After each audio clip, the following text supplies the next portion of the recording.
Hello dear student, right. तो अभी हम लोग लास्ट चैप्टर इकोनॉमिक्स का रिवाइज कर रहे हैं। टॉपिक का नाम क्या है? Foreign trade off India. तो व्हाट इज़ फॉरेन ट्रेड? तो फॉरेन ट्रेड से पहले अभी अपने को इंटरनल ट्रेड पढ़ना पड़ेगा। तो वो स्टार्ट करता है, ठीक है। दो ही आंसर पढ़ना है इसमें, अच्छे से रिवाइज हो जाएगा, ठीक है। तो ट्रेड का मतलब क्या होता है? Trade means buying and selling. Trade मतलब बाइंग एंड सेलिंग, खरीदना और बेचना। Buying and selling of goods and service. Internal trade मतलब कंट्री के अंदर, और फॉरेन ट्रेड मतलब कंट्री के बाहर। मतलब जैसे मुंबई से गुड्स क्या किया? परचेज़ किया। किसने? यूपी ने। दिल्ली ने किसको माल बेचा? हैदराबाद को बेचा। कोलकाता ने किसको माल बेचा? गुजरात। तो ये कंट्री के अंदर है ना, उसको इंटरनल ट्रेड बोलते हैं। क्या बोलते हैं? और एक्सटर्नल को बोलते हैं फॉरेन ट्रेड, जो out of the boundaries, across the boundaries, India के बाहर। इंडिया गुड्स बेचा इंग्लैंड को, परचेज़ किया चाइना से, पाकिस्तान को बेचा, अमेरिका से ख़रीदा, तो उसको बोलते हैं फॉरेन ट्रेड। तो इधर क्या दिया है? Buying and selling of goods and service with in the boundaries, मतलब बाउंड्री ऑफ ए नेशन, देश के अंदर ही होता है ना, उसको इंटरनल ट्रेड बोलते हैं। Internal trade is also called domestic trade. क्या बोलते हैं उसको? या होम ट्रेड। ये ब्लैंक्स में आ जाएगा, राइट। और क्या लिखा है example? If goods purchase in Maharashtra and sold to state like West Bengal. Maharashtra से खरीदा, मतलब गुड्स प्रोड्यूस की तरह महाराष्ट्र में बना है, पर बेचा किसको? वेस्ट बंगाल को, यूपी को। तो इसको बोलते हैं इंटरनल ट्रेड। क्या बोलते हैं इसको? बट अपना टॉपिक का नाम है फॉरेन ट्रेड। तो फॉरेन ट्रेड क्या होता है? Trade between different countries of the world. अलग अलग देश से क्या कहते हैं? हम लोग लेन देन करते हैं, उसको क्या बोलते हैं? Foreign trade. तो foreign trade is also called international trade. क्या बोलते हैं इसको? और एक्सटर्नल ट्रेड। क्या बोलते हैं इसको? तो ये हो गया तुम्हारा फॉरेन ट्रेड, मतलब इंटरनेशनल ट्रेड। एक कंट्री दूसरी कंट्री से चीज़ खरीदता है, बेचता है, राइट। तो अभी इसमें अपने को क्या पढ़ना है? पहले टाइप्स ऑफ फॉरेन ट्रेड पढ़ेंगे। There are 3 types of foreign trade: import trade, export trade, entry port. ये तुमको डिस्टिंग्विश में भी आ सकते हैं, राइट। तो स्टार्ट करते हैं। तो इम्पोर्ट का मतलब होता है गुड्स को परचेज करना, और एक्सपोर्ट मतलब गुड्स को बेचना।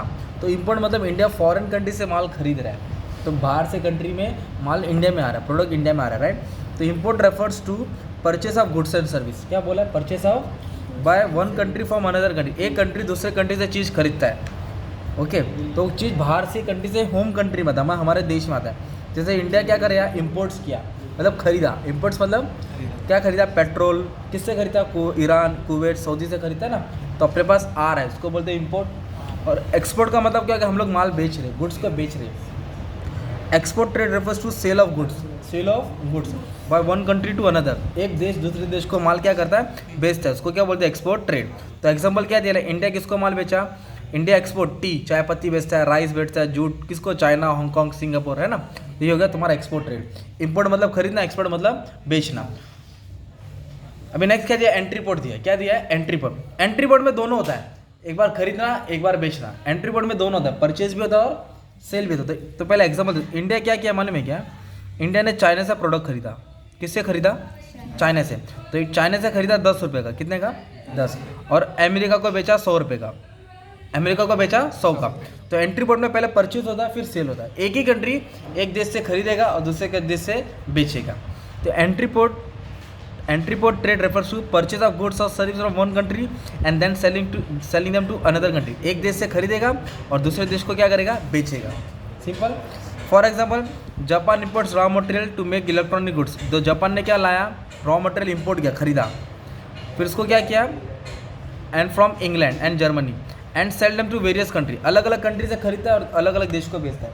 तो एक ही कंट्री पहले खरीदेगा और फिर क्या करेगा? उसको बेचेगा। तो उसको बोलते हैं एंट्री पोर्ट। इंपोर्ट खरीदना, एक्सपोर्ट बेचना। एंट्री पोर्ट में दोनों होता है, इंपोर्ट एक्सपोर्ट और खरीदना बेचना दोनों होता है, राइट। ये तुम्हारा क्या हो गया? टाइप्स ऑफ फॉरेन ट्रेड हो गया, डिस्टिंग्विश में भी आ सकते हैं। अब एक आंसर है, इसका 4 पॉइंट तो पढ़ना पड़ेगा। Role of foreign trade. क्या दिया? रोल ऑफ, जब कोई कंट्री फॉरेन ट्रेड करता है, इंपोर्ट एक्सपोर्ट करता है, तो उससे क्या फ़ायदा होता है? उसका सिग्निफिकेंट क्या, इंपॉर्टेंट क्या?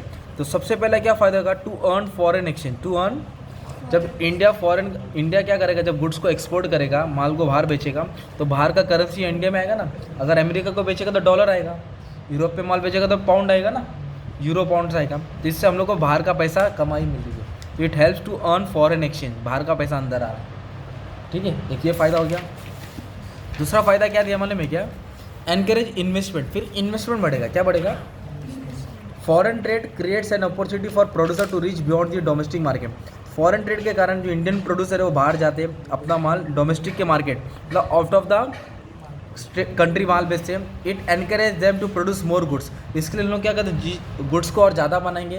तो ज़्यादा बनाएंगे मतलब इन्वेस्टमेंट करेंगे, तो इन्वेस्टमेंट बढ़ता है, जिससे अपने कंट्री को फ़ायदा होगा, राइट। नेक्स्ट क्या दिया है, division of labour and specialisation. Labour और स्पेशलाइजेशन होता है। स्पेशलाइजेशन का मतलब होता है हर कंट्री कोई ना कोई चीज़ में एक्सपर्ट है। जैसे हमारा देश इंडिया, हमारे पास एग्रीकल्चर प्रोडक्ट ज़्यादा है, अनाज। गल्फ़ कंट्री में तेल ज़्यादा है, जापान में टेक्नोलॉजी ज़्यादा है। तो कोई ना कोई कंट्री किसी में चीज़ में स्पेशलाइज है, अबंडेंट है। तो जिसके पास वो ज़्यादा रिसोर्स है उसको एक्सपोर्ट करेगा, ज़्यादा रिसोर्स क्या करेगा, एक्सपोर्ट करेगा। देखो क्या दिया है, some countries have abundant natural resources, कुदरती चीज़, they should export raw material and import finish good from countries which are advance in skilled man power. तो जो कंट्री क्या है, एक्सपोर्ट क्या करेगा, रॉ मटेरियल करेगा, और इम्पोर्ट क्या करेगा, मैन पावर करेगा। मतलब मैन पावर मतलब होता है ह्यूमन पॉपुलेशन को इम्पोर्ट करेगा और उससे काम करेगा। अभी जैसे एक दुबई कंट्री है ना, दुबई है ना, तो वो क्या है, पहले रेगिस्तान था, तो उसने क्या किया, बाहर से इंडिया से मैन पावर गया, आदमी लोग गए, काम किए, अब बिल्डिंग बन रही है ना। तो इस तरह हम लोग डिवीजन ऑफ लेबर करते हैं। तो किससे फ़ायदा होता है, फॉरेन ट्रेड से। और ये वाला पॉइंट पढ़ लेना, प्राइस लेवल, स्टेबिलिटी मतलब बैलेंस, प्राइस मतलब महंगाई। Foreign trade helps to keep demand and supply, demand और सप्लाई को मेंटेन करता है। तो डिमांड और सप्लाई बैलेंस रहने से महंगाई बढ़ती नहीं है, लेवल रहती है। क्या रहती है, लेवल रहती है। इन्फ्लेशन नहीं बढ़ता है, महंगाई नहीं बढ़ता है। तो ये पॉइंट पढ़ लेना। और ये पढ़ लेना, रेपुटेशन क्या दिया है, हम लोग जितना गुड्स को एक्सपोर्ट करेंगे अपना देश का नाम उतना अच्छा होएगा, उतना बढ़ेगा, तो अपना रेपुटेशन बढ़ेगा, गुडविल बढ़ेगा, ब्रांड इमेज बढ़ेगा ना। तो इधर दिया है, right. Exporting country can earn reputation and goodwill, नाम बढ़ता है किधर, इंटरनेशनल मार्केट में। कैसे, country like Japan, Germany, Switzerland have earn a lot of goodwill, इनका देश का बहुत नाम बढ़ा है रेपुटेशन में, क्योंकि लोग क्वालिटी प्रोडक्शन करते हैं ना, इलेक्ट्रॉनिक गुड्स में अच्छा चीज़ बनाते हैं। तो ये फ़ायदा हो रहा है, किसका फ़ायदा हो रहा है, एक्सपोर्ट ट्रेड का। किसका फ़ायदा हो रहा है, तो क्या फ़ायदा हो रहा है, एक तो फॉरेन एक्सचेंज मिल रहा है, बाहर का पैसा अंदर आ रहा है, और दूसरा फ़ायदा क्या हो रहा है, इन्वेस्टमेंट बढ़ रहा है, स्पेशलाइजेशन हो रहा है, महंगाई कंट्रोल हो रही है, रेपुटेशन हो रहा है, और एक क्या, मल्टीपल चॉइस। क्या है, मतलब कस्टमर के पास चॉइस है कि बाहर का कंट्री का चीज़ इंडिया में इतना सारा आ रहा है, तो वो अलग अलग अपने हिसाब से कोई भी चीज़ सूटेबल वो खरीद सकता है। तो कंपटीशन स्ट्रॉन्ग है, तो जो इजी लगेगा, जो अच्छा लगेगा, जो क्वालिटी है कम प्राइस में, वो परचेस करेगा। तो कस्टमर का बहुत सारा चॉइस है। तो इंपोर्ट के कारण, फॉरेन ट्रेड के कारण अपने पास चॉइस आ रहा है। क्या आ रहा है, चॉइस, जो अच्छी चीज़ है वो खरीदेंगे। तो ये आंसर तुम लोग का पढ़ने का था, कौन सा चैप्टर में, फॉरेन ट्रेड में, राइट। तो एक टाइप्स पढ़ो और एक रोल पढ़ो, और बाकी का भी मैंने प्ले लिस्ट में डाल दिया, उसको चेक कर लेना आ जाएगा, ठीक है। Thank you.